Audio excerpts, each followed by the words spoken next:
Hey guys, and welcome back to my channel, Microscope Beauty. Today I'm going through my empties bin, sharing with you things you definitely should not buy, and things that maybe you should. Things that I liked, things that I enjoyed, but also things that I hated. So I love these videos because it really shows what people use up or what people don't use up, things that expire before they use them up. So I'm really excited to go through this bin and share all of my thoughts with you. So let's dive in. The first is this Garnier Fructis Extreme Control Hairspray. My favorite hairspray of all time. This look is done with this hairspray. It's the only hairspray that I have ever used that seems to really hold my hair in curls. I have tried so many over the years and they just fall out, they don't look good, or they're really crunchy. This hairspray, I use the Extreme Hold, the strongest one it has, and my hair still feels really soft and natural looking, but the curls last so much longer than any other hairspray. So I've repurchased this like a million times, but it's an amazing hairspray for a really good price. It's like $4 or $5, super affordable. Next up is this lotion from Bath & Body Works. It's the Into the Wild lotion, and this I actually threw away before I finished it. So it's quite full, but the product separated, and I think we all went through that phase where Bath & Body Works was like the place. It was before we really figured out how to do makeup, but we'd buy like tons of body butters and lotions and mists and sprays. It's like preteen paradise before the beauty world opens up to us. So like it was good. I liked the scent, but I'm glad I've moved on. Like now that I'm like turning it, it's like sloshing around really gross like. So it didn't work out. It just didn't work out. This next product I wanted to love so badly. I've heard a lot of really great things from YouTubers about this over the years, and I was so excited to finally give it a shot, and I hated it. I like downright hated this. It is the La Vanilla Healthy Deodorant and Vanilla Grapefruit. This does not work for me. We're gonna get personal here. Like we're gonna get really TMI right now, but I'm a sweaty human being. I naturally sweat when I get nervous. If I go to the gym, I'm like that red-faced tomato in the corner. Like I am a sweaty human being, and I need something that makes it so I'm not so sweaty and gross in the world. And this does not do it. It did not cut the scent. It was just bad. We'll go that far. It did not work for me. So if you are also like me and tend to be quite a perspiring person, don't do it. This next one is the Body Shop's Vitamin E Hydrating Toner. I love this. It's my favorite toner, along with the It Cosmetics Miracle Water, or whatever that's called. I think it's called Miracle Water. There's an It Cosmetics one that I love just as much as this one, but I have been using this for years. It's the only toner that I've stuck with for a really long time.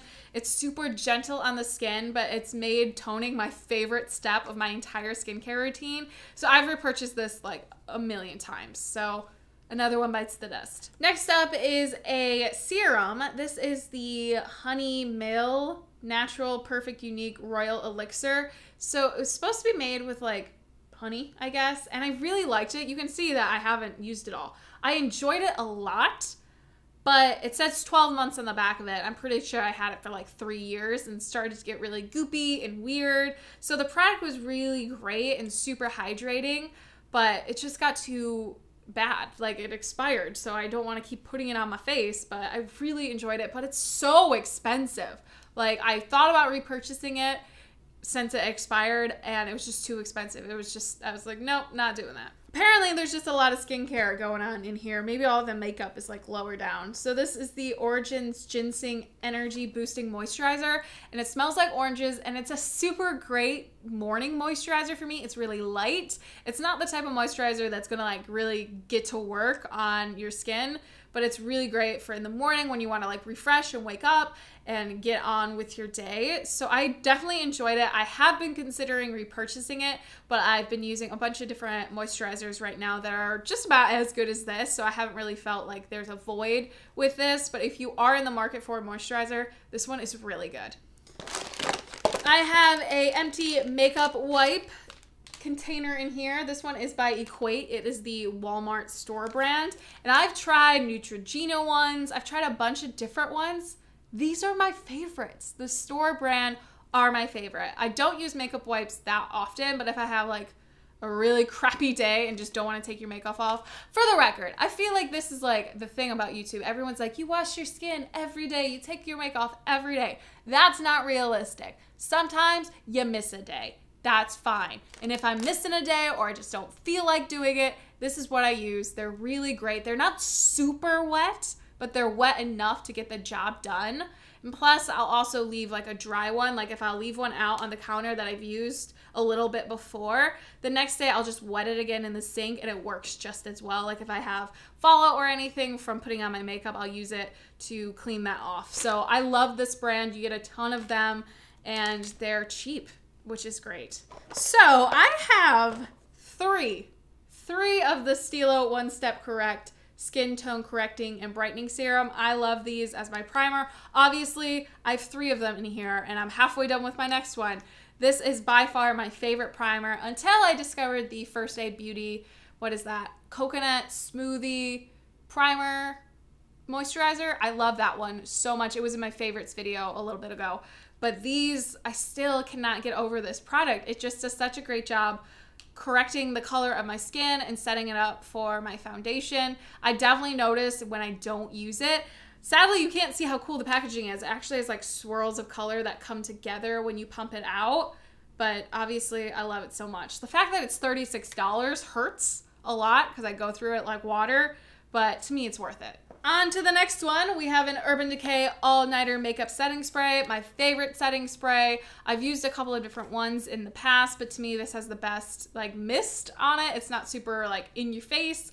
And this version, the All-Nighter, is my favorite one. It just seems to set everything without it looking slick or oily or shiny. It just does a really great job. We're getting to the bottom. I see the end in sight, but this one is the Biotin and Collagen Shampoo. This was my favorite shampoo. It was. But then I'm starting to realize how like thick and heavy my hair was feeling. It was building up a little bit too much because of this. So now I still use it.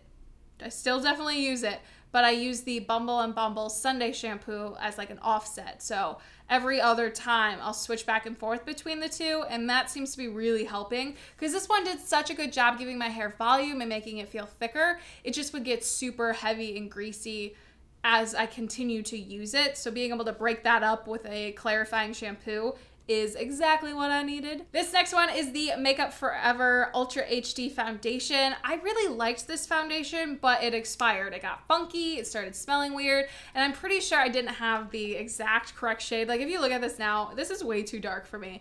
For the longest time, I think I thought I was darker than I was. Or I'd like buy new makeup in the summer and it would sort of match. It'd be a little bit too dark, but I could make it work. Then winter would hit and I'd basically be translucent and I was still trying to make it work. So I didn't use this as much as I would have liked. I loved the way that it looked when I did. It was like a medium to heavy coverage or full coverage if you built it up. But I haven't repurchased it. I haven't even thought about it, honestly.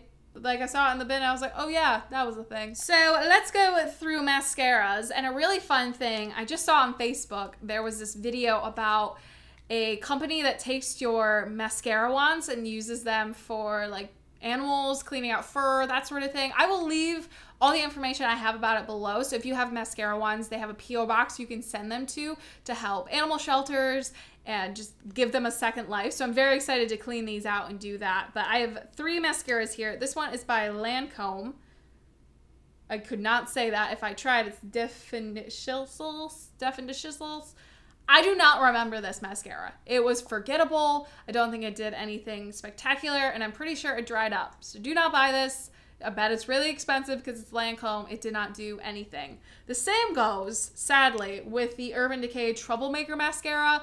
I also did not see the point about this. Like the packaging is super pretty. It's really holographic. I was so excited about it because this one, the Urban Decay Perversion Mascara, is one of my favorite mascaras of all time. Love this one. So I was like, ooh, it's another Urban Decay. Maybe it'll work out. Nope.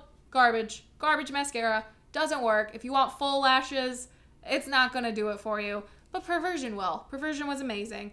Definitely going to repurchase this. Right now I'm using the IT Cosmetics Superhero Mascara. Dang, that stuff is good. Good stuff. Oh, here is the tiny little sample of the First Aid Beauty Coconut Skin Smoothie Priming Moisturizer that I was telling you about. This kind of replaced my Stila one. Here's the little guy. And then the last two things are eye pencils, or eyebrow pencils, not eye pencils. Don't put these in your eyes. So I have the Anastasia Brow Wiz and the IT Cosmetics Brow Power. I love both of them equally. Honestly, they're completely different. Like, this one is super fine. It's a little bit harder. Like, you have to really, like, work on it to get it out. But the, like, effect is really nice because you can make those fine, thin hair strokes with it. So I like that about that. But this is the exact opposite. It's a lot smoother to use. You get thicker strokes. So they're completely different, but I love them equally. But right now, I'm not even using a pencil. I'm using a powder, the IT Cosmetics Brow Powder. But I will definitely repurchase. Honestly, I think I'd repurchase the IT Cosmetics one before the Anastasia one. Anastasia? Because this one's closer to my eyebrow color. So there you guys have it, all of my empties, probably from the last year, but I hope you find this helpful of products you should not buy, you should avoid at all costs, and then products you should consider or look into. I definitely had very strong opinions about quite a few of these. So I hope you enjoyed this video. Give it a thumbs up if you did and you want to see more buy or not buy videos, like things that I hate and things that I love. I am more than willing to put these brands out there and be like, this is garbage. Why did you make that? I'm ready for that. So let me know if you guys want to see that in the comments. Don't forget to subscribe to see more videos from me twice a week, and I'll see you guys in the next one. Bye.